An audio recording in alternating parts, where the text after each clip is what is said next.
Okay, I guess you can start. Hi everyone. I hope you had a lovely day. Welcome to week 3. I mean week 4, which is the last week of writing streak 2.0. And if you're excited, I want you to share your excitement in the chat. Just type, "Yay, I'm excited." I really want to know how you've had the journey so far. What has it been like having become a writer? I want you to just post the answers to this on the chat. Right.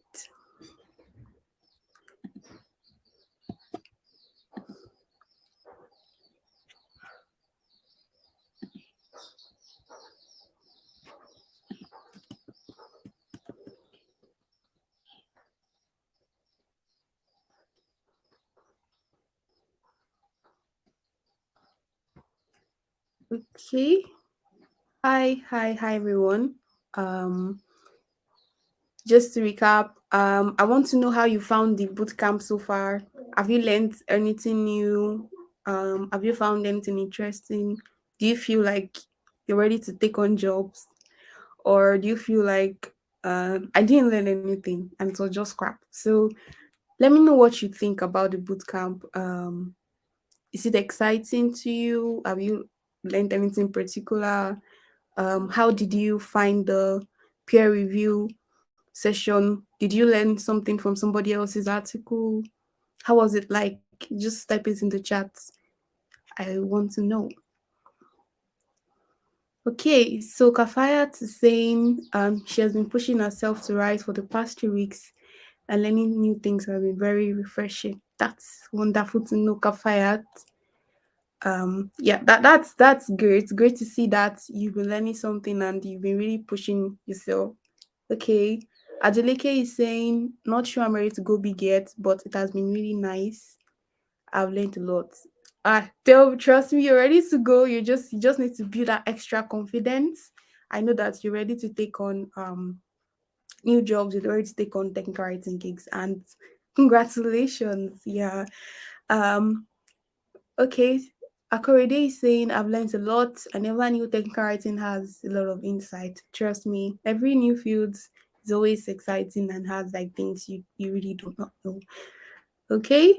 Um Shinaza is saying, lol, I learned a lot. I don't know about the ready for jobs part, Sha. Trust me. We're gonna have one more session, and that will be the final session. And in that session, we're going to be talking to you on how to actually get jobs. So that will be this week. So stay tuned, stay excited.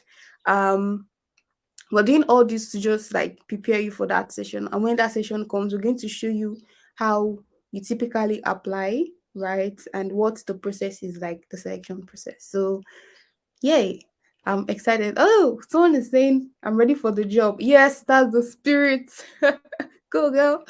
Yeah, that's the spirit. That's the spirit. Okay. Yeah, it's like a challenge, pushing your boundaries, especially for developers, right? You're most likely not used to you know stuff in your head, right? But then how do you take what's in your head and then give it to other people to understand, to learn from it? So that's one of the pros of technical writing, right? And again, it just gives you this visibility because especially if you're a data scientist, right? You cannot be sharing your Jupyter notebook every time, but then talking about what you've done, even for building your personal brand, is it's really really important. Okay, Harina is saying, have learned a lot from the bootcamp, how to use grammar, structuring my article, using headers, and a lot more, and also meeting up with deadlines. Yeah, that's another thing. Exciting to see that you learned how to use grammar and structure your article, right? I'm really excited to see that you're learning these things, and I know you're going to put them to good use soon and start making some cool dollars money. Right, so that's really really exciting to know. So this session today we're going to be talking about something that someone raised my attention to. so one of the participants, and that is writer's block, where it's a scenario where you have, maybe you want to write about something, you sort of have the proposal, but then you really can't figure out how to write it. It's just like words are stuck up in your head, but then how do I break it down and put it into writing? And it's something that doesn't really happen, right? It's something that happens, that can happen, really, and it can happen many times. And it could be due to many reasons. It could be due to pressure. When you're trying to write under pressure, you have like 3 days to finish one article, and you're not too familiar with the area, and you know that you have to read a lot. You know that your plagiarism must be very low, like, and you know their expectations, they're expecting something quality, and they are giving you tight deadlines. Pressure can actually make you to have writer's block, where you're just so pressured. You're like, can I ever do this? Can I meet this deadline? And you have to meet it, because if you don't meet it, they're not going to pay you. So that would be like a black spot on on who they know you as. So you don't want to cause black spots, right? You want to let them have good feedback. So that's like one of the yeah, so that's like one of the reasons. And that reason could be because you're tired, you're just exhausted, really. You've been writing back to back, and then you're just tired, but then you need money. So yeah, that could be another reason. You're just exhausted and you probably need a break. So, and there are literally many ways to go about it, but I'm going to talk about what has worked for me, and maybe if Sophia sort of has anything else to say, she can talk to you about her experience too. So, for me, there was a time where I sort of got two writing gigs from two different companies, and they have like their deadlines are almost the same, maybe just 1 day difference. And I have to, and there are two different topics, like two different things. And the default is just to procrastinate, really. When you sort of have this experience, just say, I'll do it tomorrow, I'll do it tomorrow, I'll do it tomorrow, or I'll do it when my mind is calm, or I'll do it, like, you'll keep pushing it until the deadline is tomorrow. And really, it's not good to write articles when the deadline is tomorrow, right? And that's because you would not be able to really explore and make your articles really awesome and really wonderful. So yeah, that's why it's always good to at least give few hours before you like publish or submit your article, so that you can read through it again, and then you're like, oh, did I even write this thing, something that thought you made sense to you before, and then you're like, did I even write this? And it's also good to allow people to review your article. That's why I brought the idea of peer review, because you have that first-hand experience of someone reviewing your article and then giving you feedback on what they think, because it's always good to have extra pair of eyes. And it doesn't have to be one person. It can be maybe somebody even your target audience. So maybe you're writing for beginners, right? You can ask a beginner to read your article and give feedback. What do you think? So so that's why it's actually good. So that's why peer review is good, to give you this extra pair of eyes to review your article before you before you publish. Is always very good. Okay, so that's that. So I had two deadlines to meet. I had writer's block. I could not even put words together. I was afraid that I could not meet deadlines, but at the same time, I was not even writing anything.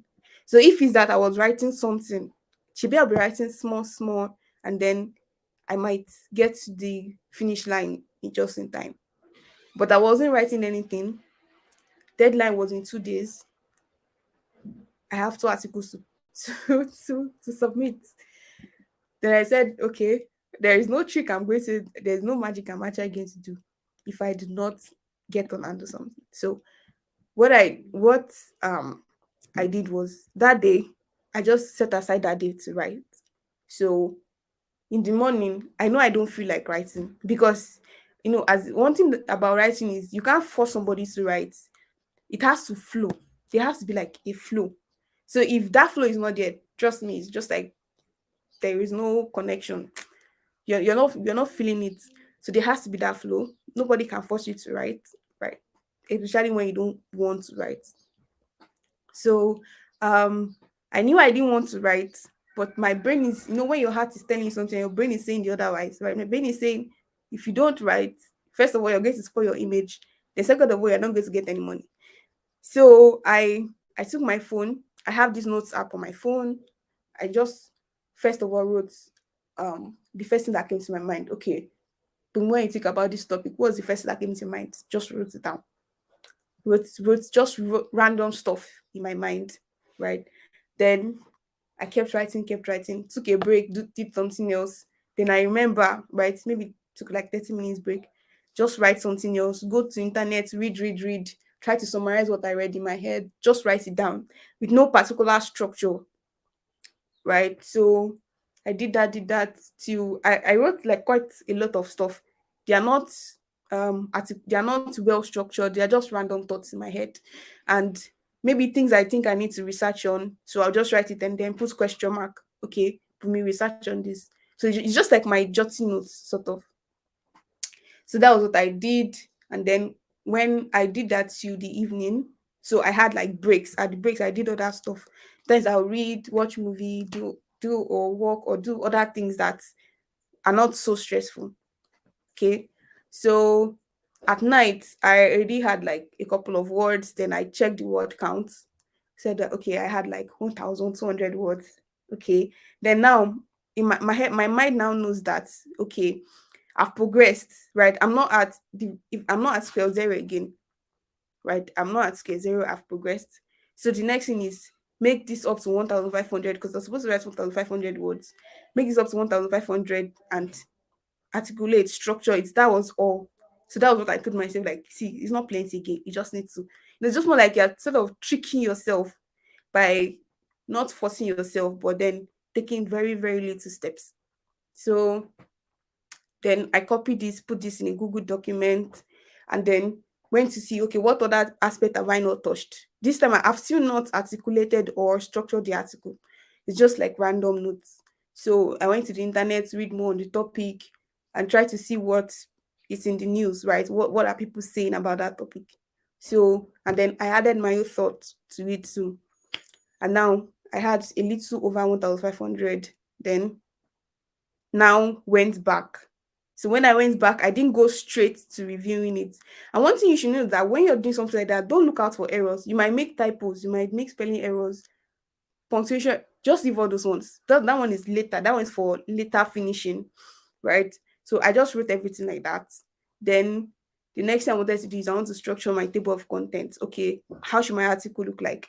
Table of contents, these are the main aspects. Then next thing is okay, now fix my content, the text I've written into this table of content. No, that's like a lot easy. You just need to read through, put. Then after doing that, I of course removed some things. Then my text went down again, went lower than 1,500. The next thing I did was to remove the errors. So it went past this through Grammarly or remove the errors, change. Then I was still missing a few words. Then I now went through what else could I explain more, right? What else do I need to reference, blah, blah, blah. I did that. And then I had my 1,500 words back again.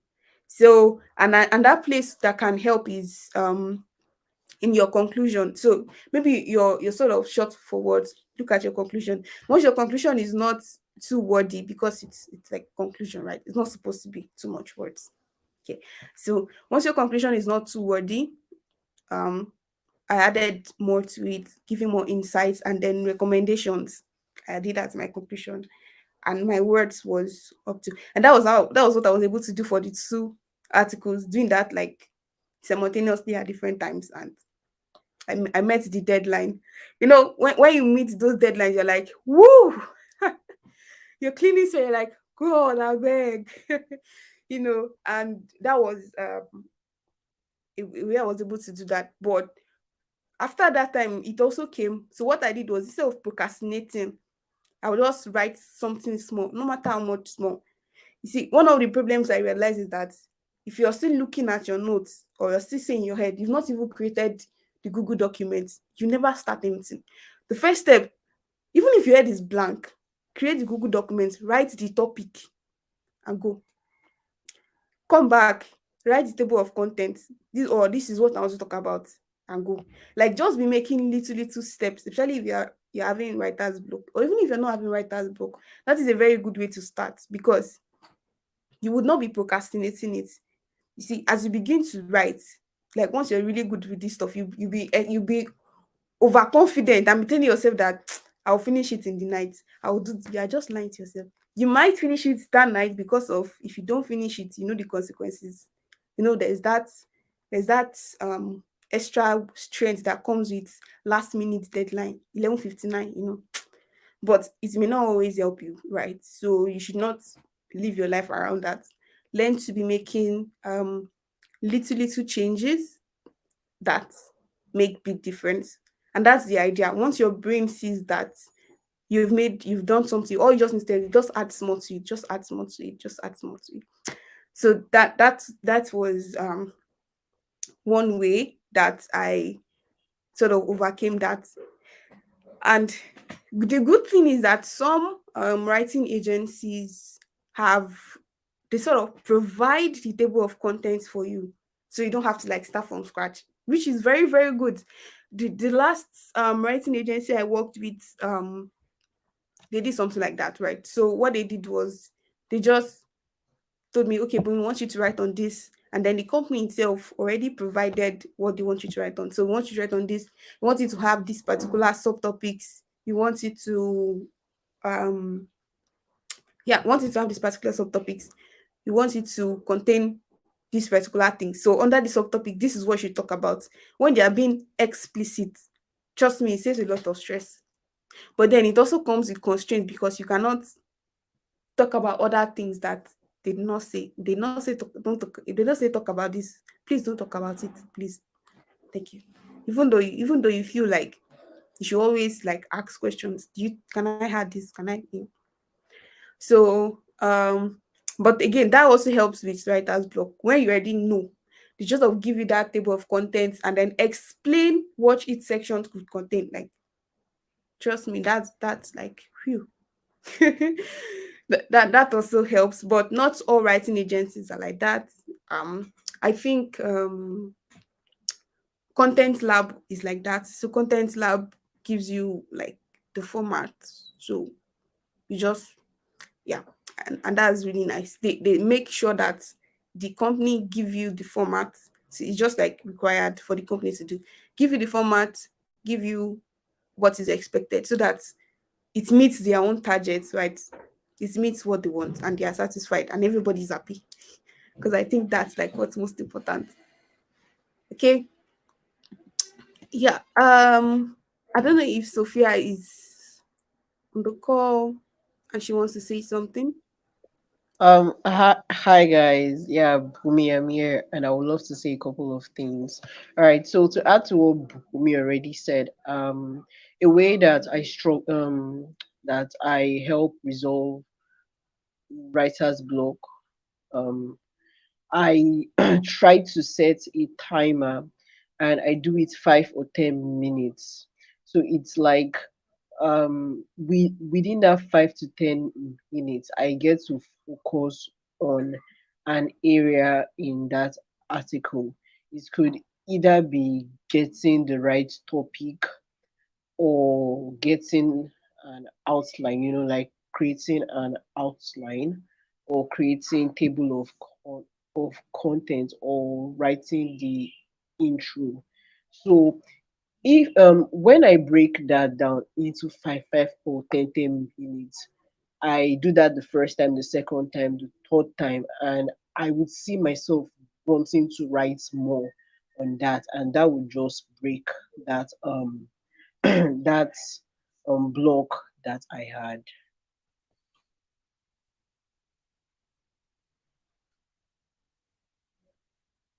Yeah, for me, that's it.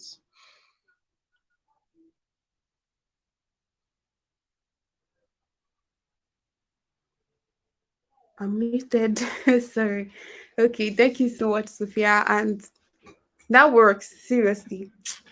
Writing just has like hacks that you need to you need to follow sometimes to help.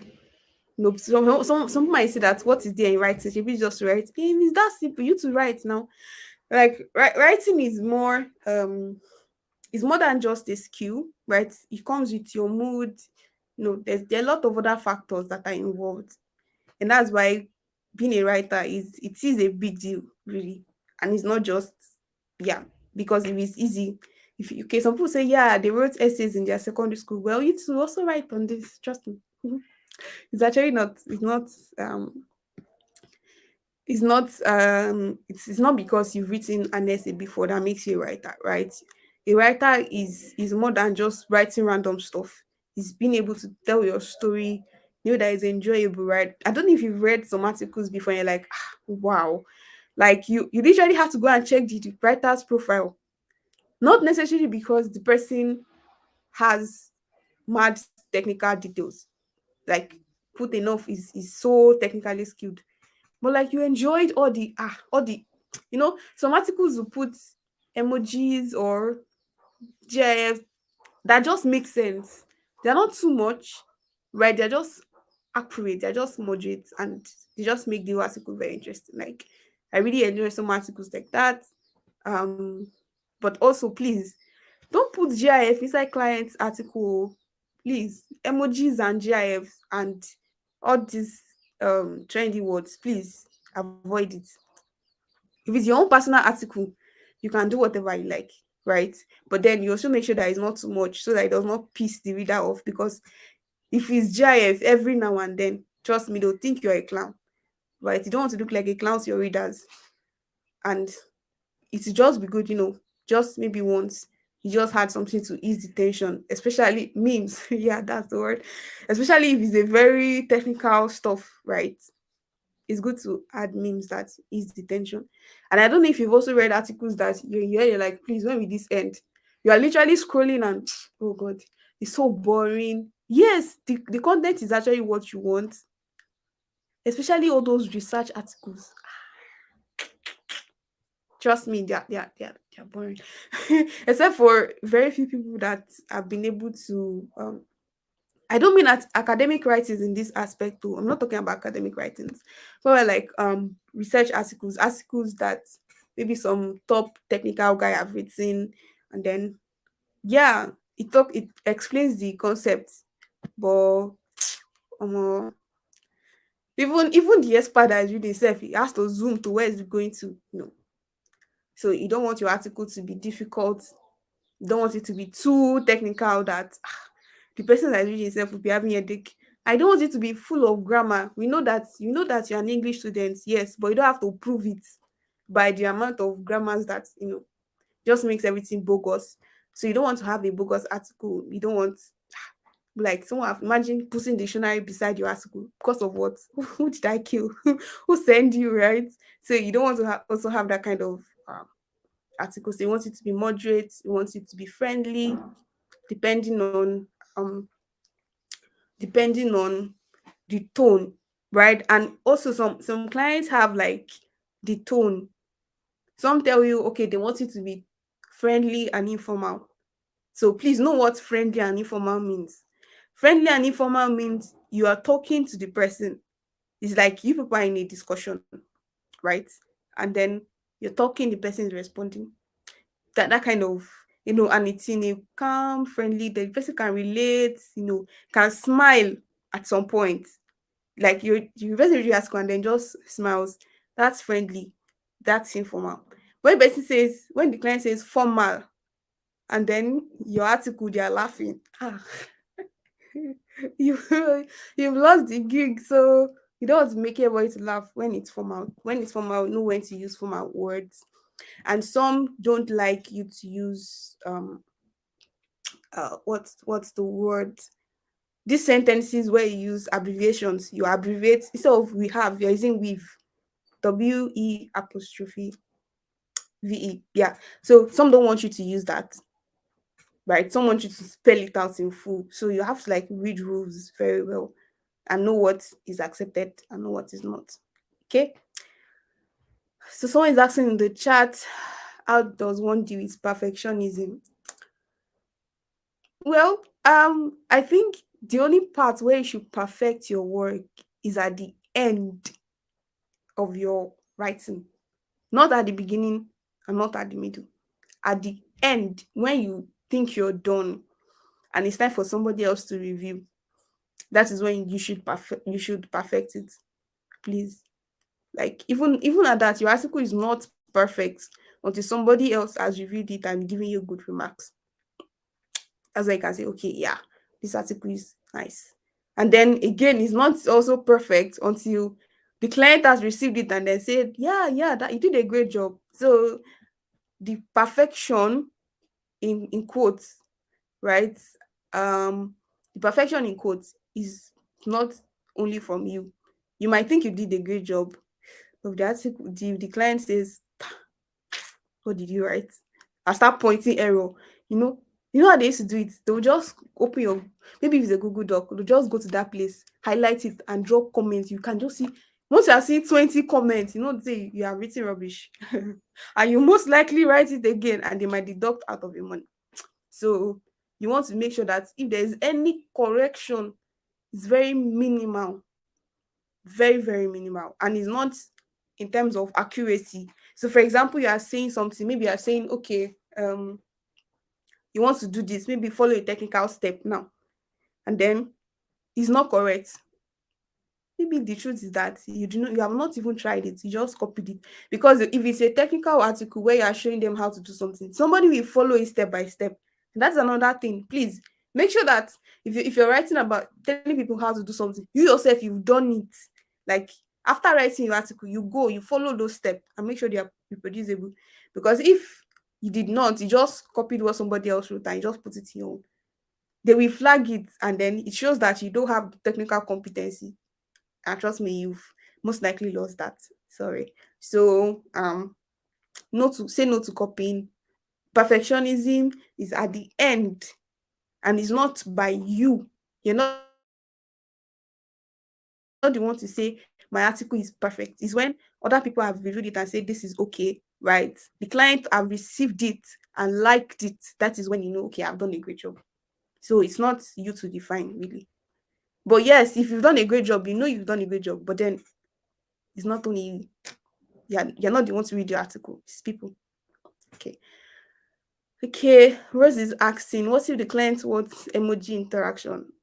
And it will be stated um in the document. So there's also usually a guideline, right? So it will be stated, but then that doesn't mean that after the end of every sentence you'll be putting emoji.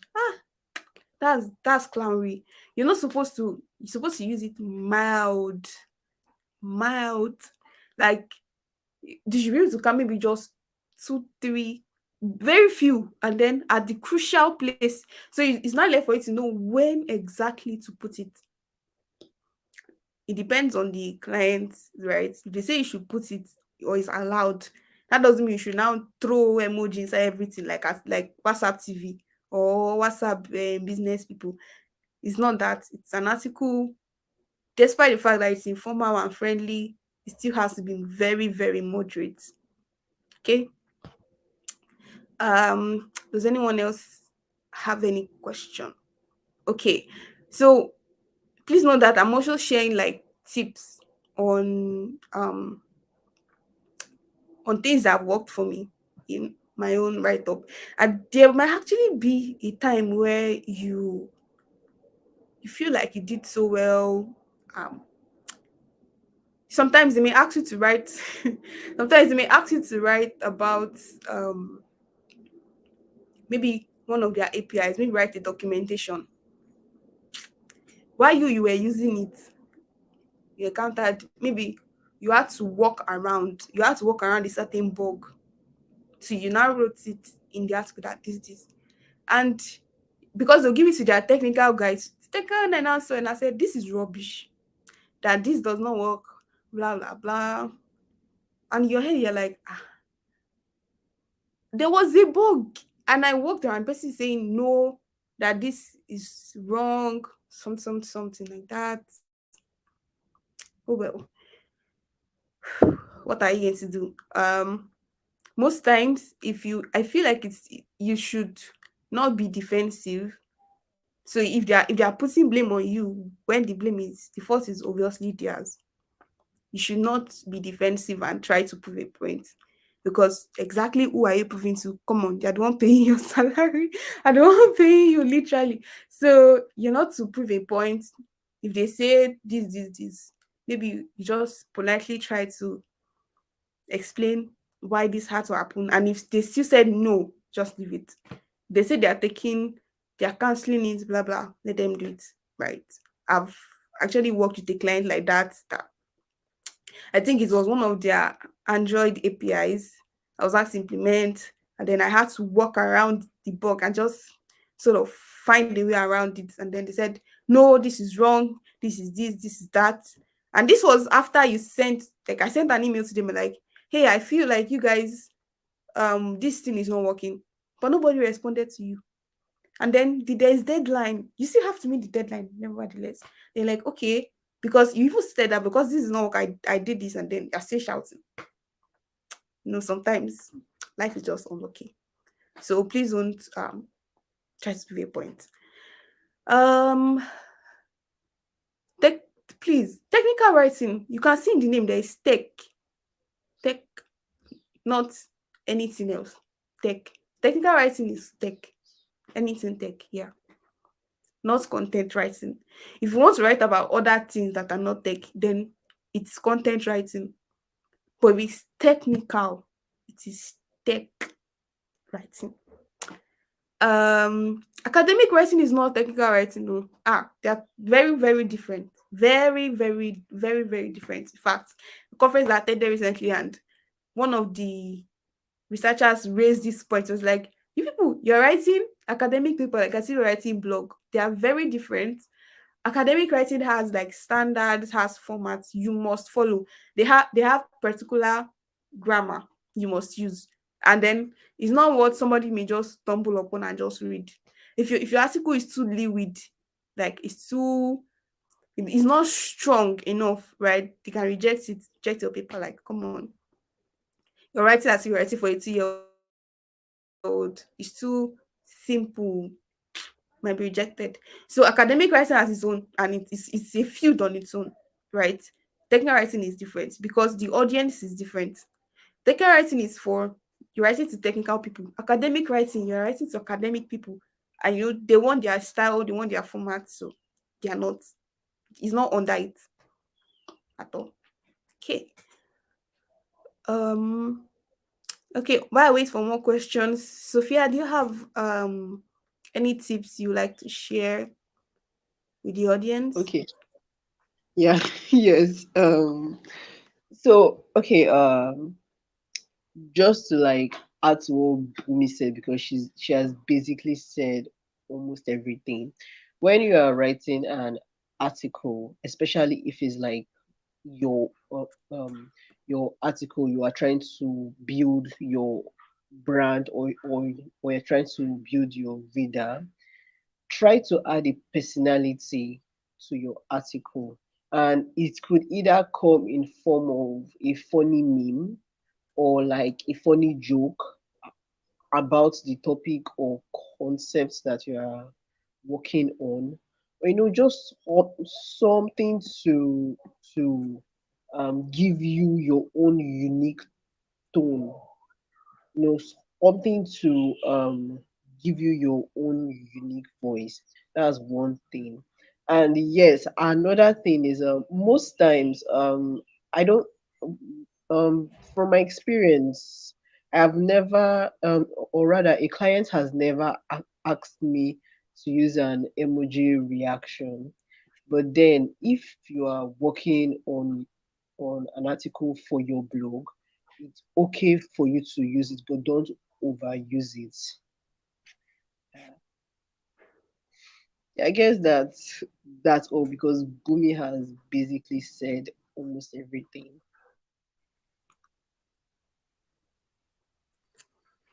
Okay, thank you so much, Sophia. Those are really, really important points. I know I did not really talk about your personal article and you like.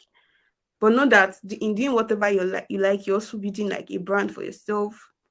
You you're building something that you want people to know you about, right?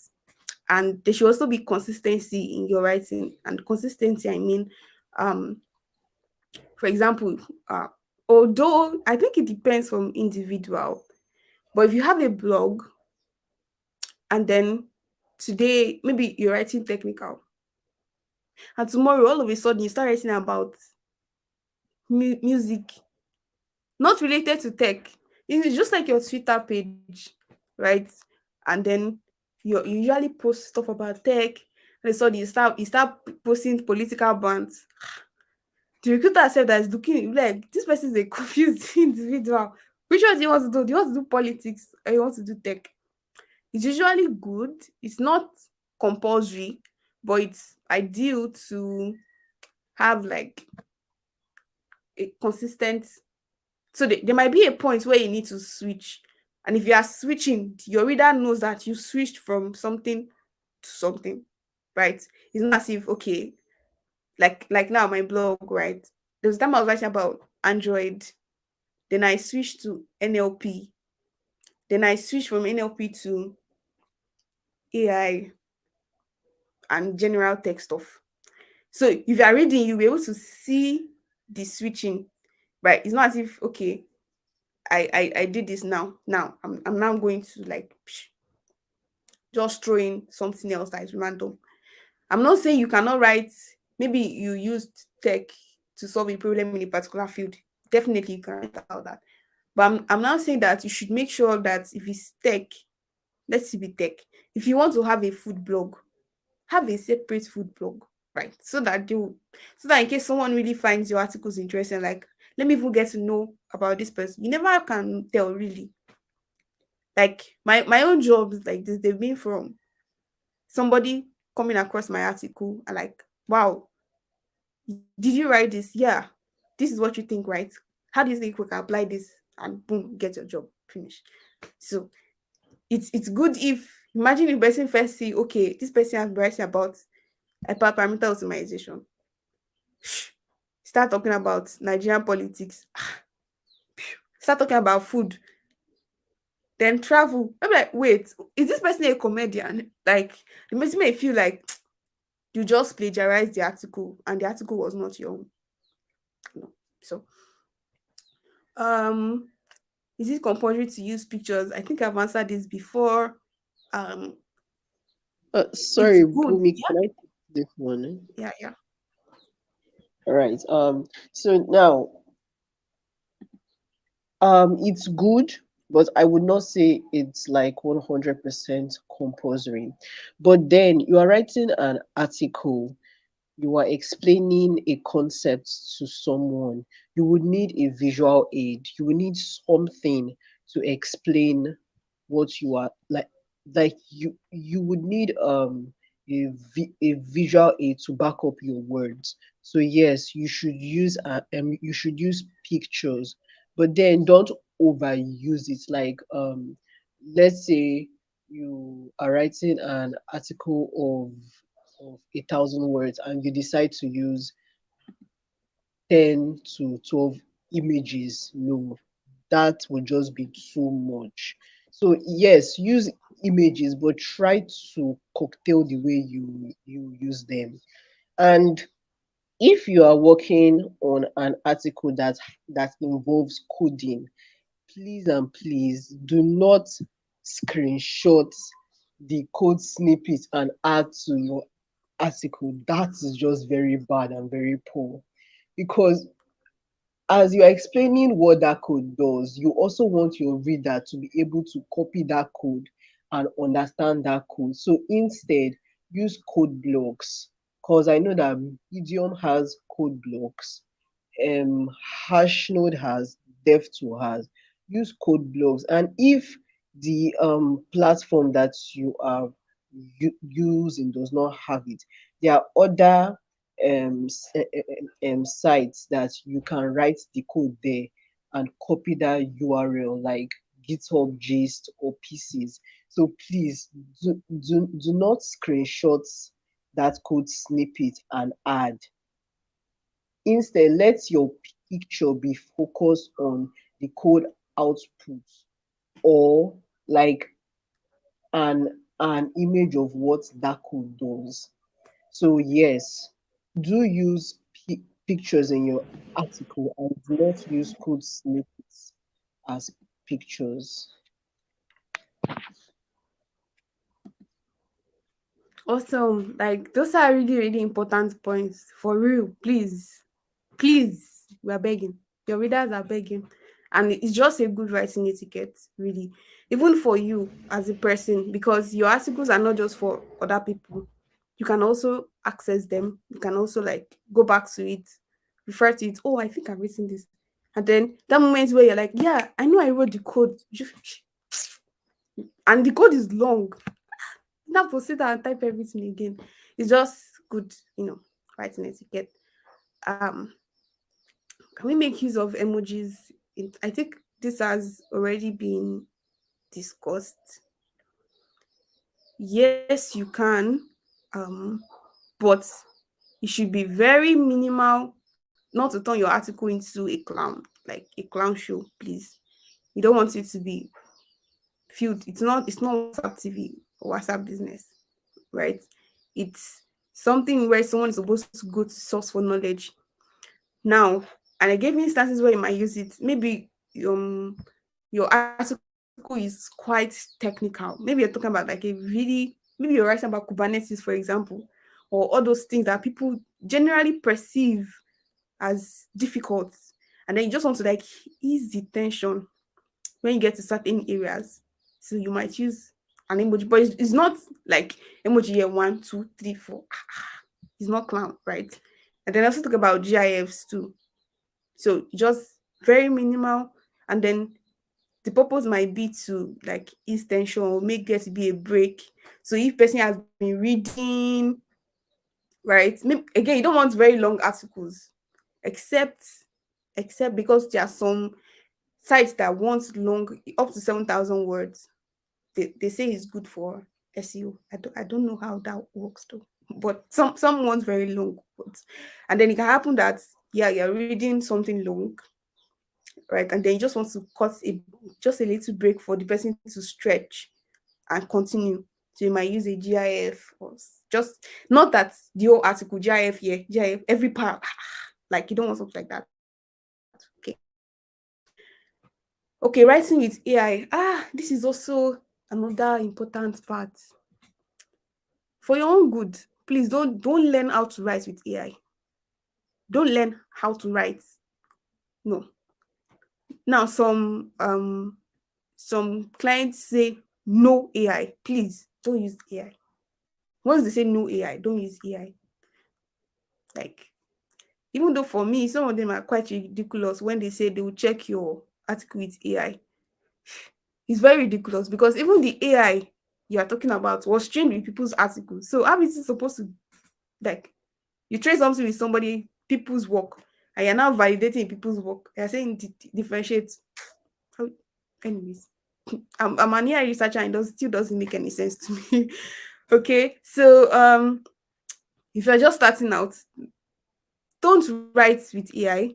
You can use AI to give you ideas. For example, maybe you even have a writer's block and you're like, what would even be in the table of content? What would be my sub headers? You can just say, okay, AI, I want to write about this. Can you list out points I should mention? Mhm. That is a good application area, right? But then saying, okay, AI, write about this, you copy paste, that's not ideal at all. It's not even good, really.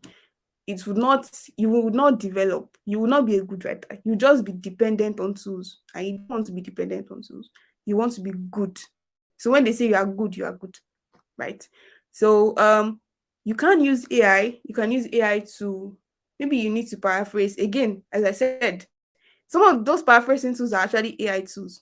So maybe you need to paraphrase your writing. You can use AI to paraphrase your writing. You can use AI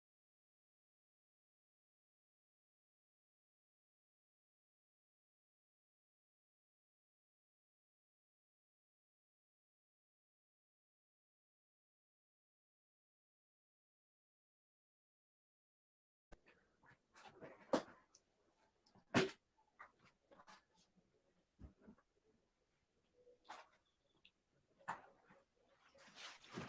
Can anyone still hear me? Can I just like Yeah, type yeah, in I the can chat hear if you you. can still hear me?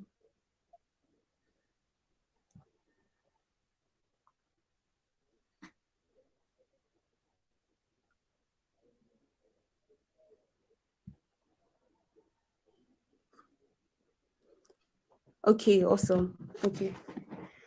Okay. Sorry about that. I thought my internet went off.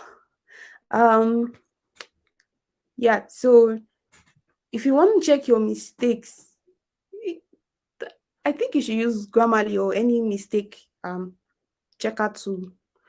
The reason is because even AI itself can make grammatical errors. I mean, using ChatGPT, except it has been specifically trained to detect mistakes. So, and except you're also very good with writing prompts, and you can say, okay, you're a very good, you're very good at checking mistakes. Can you check for mistakes here? But again, having your own eye to look at even Grammarly, don't be 100% dependent on Grammarly. Sometimes Grammarly might make suggestions that are just off, that are not ideal, or that doesn't just make any sense because again, it's AI. AI is not a tool that gives you 100%. It's supposed to assist, right? Not do the work for you 100%, and you just sit and do nothing. Okay. Okay. I hope I've answered that question. Someone is asking, what if you want to have an arrow that shows the folder you want the user to write the code in? Again, this is where you can use tools like Canva, just like I was talking about before, to show, okay, you show that, okay, this is this directory, and then this is where to go to. Use like, so you can just do all that with an Illustrator too. Um, yeah, let me see if there are any more questions. Okay, and again, please, before you use AI, please make sure that the if especially if it's not your article, right, make sure that the person or the if you're not using AI for any of the reasons I talked about, first one is to generate points that you might want to consider in writing your article, right? Um, that is, maybe you are given a field that you feel you're not very familiar with, right? And then you just want a kickstart. You can ask AI to generate certain points or headers for you, and then you from there take those headers and do your research on them. That's a good way. Then another one is to paraphrase, right? Can use ChatGPT to paraphrase. Um, and again, you can also use paraphrasing tools because they are typically AI tools too. So, um, yeah, and I talked about not like asking ChatGPT to generate content you copy and you paste. It's not good for you, right? Because you will not develop. So do things the hard way. It just makes you learn and makes you good. Okay, someone is asking if we can share link to our blog post. Sure. Um on the WhatsApp group, I would share like the links to my Medium blog and you can like go through it. But the thing is, many of my articles are not on my Medium blog, so they are usually on. Sorry about that. They're usually on different websites. So like Neptune, like I can't remember like a lot of them. So many of my recent articles are not on my blog. But yeah, I have written articles on my blog too that I can share. Okay. Are there any more questions? And Sophia, is there anything else you'd like to say finally before we wrap up the All session? right. Okay. So this is more like a question for me and you to answer, and I feel like it would help Sorry. the participants. So a couple of days ago, I was having an argument with a friend, and the argument was, how long does it take for you as a writer to produce a quality article, regardless of the number of words. And by that, he meant how long will it take for you to write, edit, and then deliver it.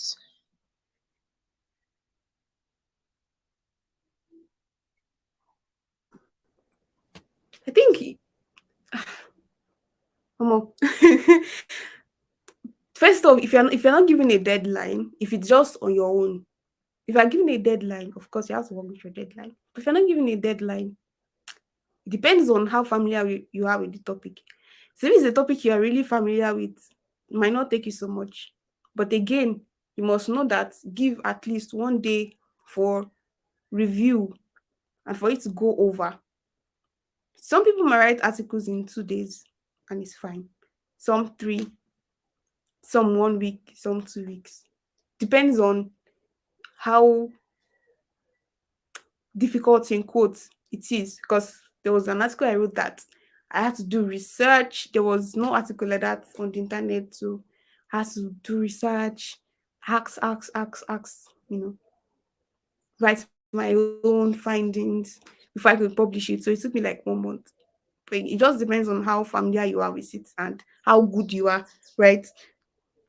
2 days, 3 days, 4 days, 1 week. I think it really depends, really. It depends on free number of free time you have. So people that do writing full time, like they don't have other things to worry about. But if you do have other things, maybe you work and then you go to school, and you're doing writing outside gig, you already have like time constraints. That's my thoughts on that. Thanks. Thank you for that. And I hope that um they learned from this. Okay, can I take the next question? Sure. All right, so someone asks, can you teach us how to cross post on different sites? So for you to cross post on different sites, uh though when I started in technical writing, someone told me that it affects SEO. And last month, another person told me that it does not affect SEO. So I am not entirely sure. But if you want to cross post, all you just have to do is you get the URL of the original um, post, and then you just link it to the second um, article that you're posting. Uh, to explain further, let's say you got a gig to write for Neptune, and you wrote the article there, though I am, and they accept cross posting. You can just get the URL to that link, and then when you paste the content on your own blog, you can add the link there, because I know that it's going to be part of the options. That's the blog options before you publish it. You will add the link there, and once you publish it, anyone that comes across that would see that it was originally published on another blog, and it was written by you, and you are just trying to show off your own work on your own blog. That's it. But then before you cross post, ensure that your clients actually allows cross posting, because not everybody does. Yeah. So Bumi, you can. Okay. Thank you so much, Sophia. I think that really answers the question. Some people say it's not good. Some say it's good. I feel like it depends on what the client allows. I I I can't really say it's good and I can't really say it's not good because sometimes it improves. Some people say it doesn't. I don't know. So cross post is like you've posted an article, just like okay, maybe you wrote something on, maybe you published with a client now and you now want to publish it on your own blog. You already published something and also like republish somewhere else. So that's cross posting. You so it's actually very good to add reference to the original write up so they know that. Yeah, I think Neptune like compulsory like is very compulsory if you are doing that, but they allow it. So yeah, okay, I think that's like there are no more questions. If you have any question, please ask on the WhatsApp group. We would be willing to answer. And there will be one last session, and the session is typically to teach you how to make money, how to apply for this, how to apply for these companies, how to draft proposals, be sharing some of my proposals and all the other stuff to really telling you how to go about it. So it's a session you don't want to miss, really, because you can ask your questions live and then we can answer. So see you next time. And it's going to be this week. And also for your article, please, deadline is tomorrow, regardless. See ya. Enjoy the rest of your evening.